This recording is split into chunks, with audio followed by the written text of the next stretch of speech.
அறத்தின் ஆக்கமும் இல்லை, அதனை மறத்தலின் ஊங்கில்லை கேடு. நல்ல செயல்களினால் வரும் உயர்வினைப் போல் வேறு எதுவும் உயர்வு கிடையாது.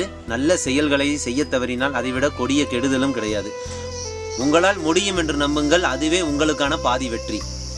அனைவருக்கும் வணக்கம். இன்னைக்கு நம்ம தேன்பூச்சிகளோட நன்மையை கொஞ்சம் விரிவாக பார்க்கலாம். இந்த தேனீக்கள் இல்லைன்னா உலகமே அழிஞ்சிரும்னு நம்மள எத்தனை பேருக்கு தெரியும்? தாவரங்களுக்கு இடையேயான மகரந்த சேர்க்கை பண்ணுறதுனால தான் உணவு உற்பத்தியே தடை இல்லாமல் இங்கே நடக்குது. இந்த தேனீக்கள் நம்ம வாழ்வியலில் ஒரு அங்கமாக அல்ல, பெரும் அங்கமாக செயல்படுது. இந்த தேன் விற்பனையை பல பேர் பெருமளவு பண்ணிட்டு இருக்கிறாங்க.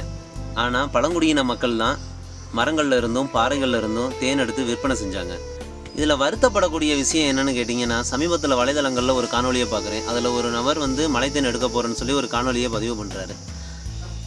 அதில் அவர் தேனீக்களை நெருப்பு வச்சு கொண்டுட்டு அந்த தேனை எடுக்கிறாரு. ரொம்பவுமே வருத்தமாக இருந்தது. தேனீக்களை கொண்டுட்டு அந்த தேன் எடுத்த காணொலியை அவர் வலைதளங்களில் பதிவு பண்ணுறாரு.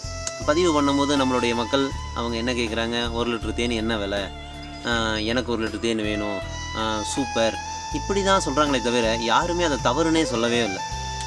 தேன் இங்கே யாரையும் எடுக்க வேணாம்னு நான் சொல்ல வரல. தேனீக்களை கையில் கீழே வலிச்சு விட்டுட்டு நம்ம தேவைக்கு எடுக்க முடியும், தேவைக்கு எடுங்கன்னு தான் நான் இந்த இடத்துல சொல்ல வரேன். நான் எங்களுடைய பதிவுகள் ஒவ்வொன்றும் இயற்கை விவசாயத்தில் அடிப்படை விளைச்சலுக்குண்டான விளக்கங்களை இனி வரும் இளம் விவசாயிகளுக்கு மிகவும் துல்லியமாக புரியும் அளவுக்கு சொல்கிறது தான் எங்களுடைய நோக்கமே. ஒரு உயிரை கொன்று அதில் வரும் மகிழ்ச்சியை தவிர்த்து பல உயிர்கள் வாழ பன்முகம் கொண்ட மனதினை வளர்த்துக்கொள் மனிதா. தொடர்ந்து எங்களோடு இணைந்திருங்கள். நன்றி.